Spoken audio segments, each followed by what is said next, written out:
it's going to be a game that fans find very much worth their time.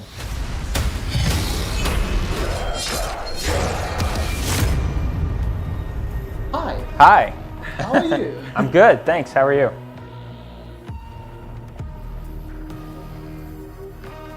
We often refer to it as a combat puzzle that's worth your time to solve, but really the scope of the game goes much beyond that. The combat is tight, it's fun, it's compelling, it's challenging. The path to become the ultimate slayer is one that you earn throughout the course of the game. We teach you and then you earn. And the reward is really getting to the top of that mountain and having the mastery of the experience. Our team is really, it's doubled down on just about every aspect of the game. It's bigger, it's twice the size of the original game, twice the number of demons, but everything is more meaningful. Everything's built around player engagement. So even the size of the worlds was built around the new dash mechanic, the monkey bars, the meat hook on the super shotgun, building a more epic world, and even some of the traversal abilities, giving the player a kind of a change of pace from the combat from time to time. So really from beginning to end, this game is a page turner. You're never going to be bored. It's not going to get repetitive, whether that's from a combat perspective, a visual perspective, a scope perspective. You're going to see things that you see things at the end of the game that you haven't seen up to that point or ever in a Doom game. So I'm just excited for people to get it in their hands and have the experience.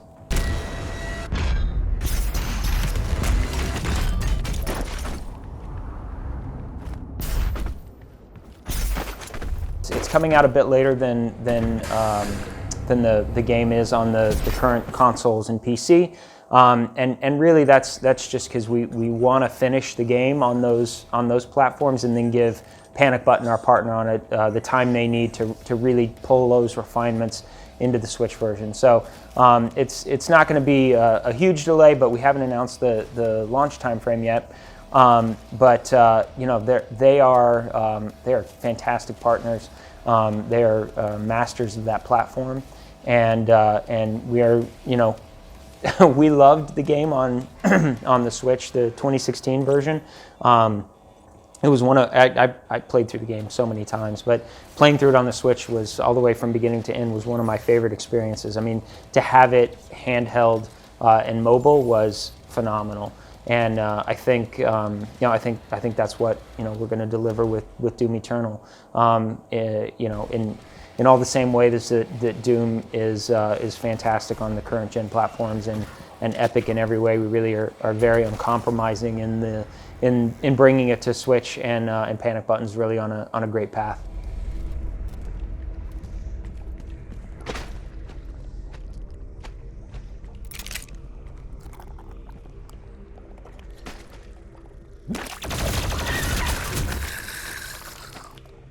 It's a hard question to answer when talking about the differences between 2016 and Eternal, because the simple answer is everything from a refinement perspective and a scope perspective. But very simply, I think the things that players will notice right off the bat is the mechanics are much tighter. We found, like, towards the end of Doom 2016 that players and even we thought the game got a little repetitive, and so we've done a lot both on the cross combat, the world, the way the traversal mechanics work, to really give players an engaging experience that they're always thinking about. They're always changing their kind of thought patterns around. So players right away, they'll notice that ammo is very meaningful, health is very meaningful, armor is very meaningful, and we give you tools to manage those resources very, very aggressively. It's always about going out and taking what you need from the demon. So much like players got very used to getting health after glory kills in Doom 2016, that's now the case with chainsawing enemies to get to get ammo, and flame belching, burning guys to get armor. That's a very core part of the loop.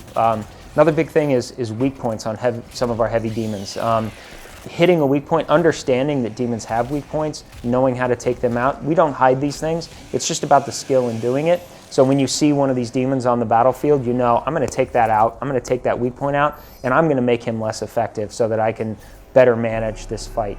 I think the scope of the game and the scale of things, the worlds are much bigger. Our levels, each level is generally about twice as big as Doom 2016 levels, and the game is about twice as big. So it's a 20 to 30 hour campaign, I think, for most players who try to who play on a difficulty that challenges them, and also are you know, kind of exploring the world and finding secrets, that kind of thing. It is massive in scale, but it never stops changing and never stops evolving. We have twice the number of demons, so we're introducing new demons way past the midpoint in the game, changing the combat encounter. The Marauder, this guy right there, you know, when he's introduced, he just completely changes the fight. I mean, you fight him very differently than you fought any demon up to that point. So then even when he comes in kind of sporadically through the rest of the game, you're always thinking, you're always wondering, you know, when's he going to come in? How am I going to fight him? How am I going to manage the rest of the fight? We've added quite a bit of really fun traversal mechanics, the monkey bars, the wall climbing. Those are big changes for the game, and what those allow us to do is first expand the world and expand the levels. We have a level where you're launching yourself. It was actually the demo we did last year. You're launching yourself from chunk to chunk of an exploding Mars, flying through space. I mean, things that you never have seen in a Doom game before. And those mechanics really allow you to kind of feel heroic as you're doing that. The puzzling aspect of that is very light, but very compelling, and it kind of it changes the pace. Again, there was a repetitive nature of the arena hallway style of Doom 2016, and to take nothing away from the combat, Doom Eternal is all about the combat. But we've really kind of mixed in some of those traversal mechanics to the combat that happens between the kind of larger fights, and that pace break just feels awesome. Really helps expand the world, expand the levels, and offer a scope and scale to the world. And in each of those worlds, you're seeing things.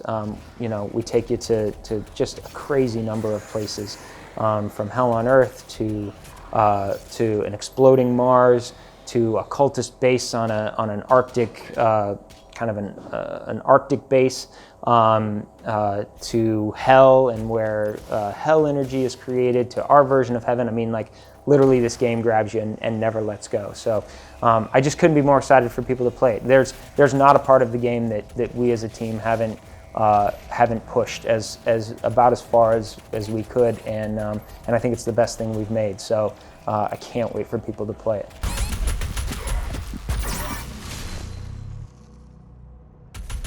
Go out and play Doom. It's fantastic. It'll reward you. It'll challenge you. And when you get to the top of the mountain, you'll feel like a demon-slaying god.